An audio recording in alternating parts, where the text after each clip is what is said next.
Aujourd'hui, je voulais vous montrer cette photo. Ce que vous voyez là, c'est une mitochondrie.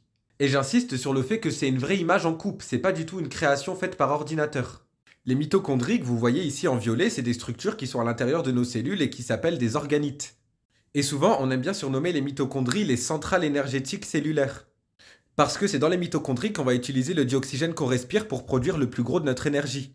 Sauf que beaucoup de gens ne savent pas que les mitochondries, à la base, c'est des bactéries qui sont totalement indépendantes et qui vivaient dans l'environnement et qui se sont retrouvées séquestrées dans nos cellules et qui vivent dans celles-ci aujourd'hui.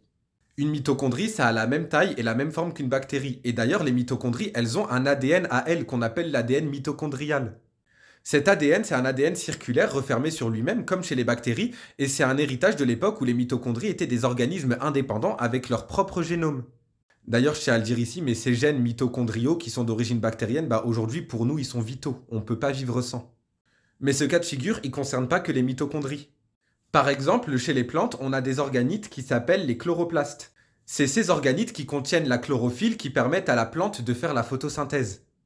Les chloroplastes, c'est la même histoire. À la base, c'était des cyanobactéries qui étaient totalement indépendantes et les chloroplastes aussi, ils ont un ADN chloroplastique à eux. Et si vous voulez savoir pourquoi les mitochondries, elles ont ces petites rayures en elles qui personnellement me font penser à un steak, en fait, c'est parce que chez les bactéries, de base, il y a deux membranes, une membrane externe et une membrane interne.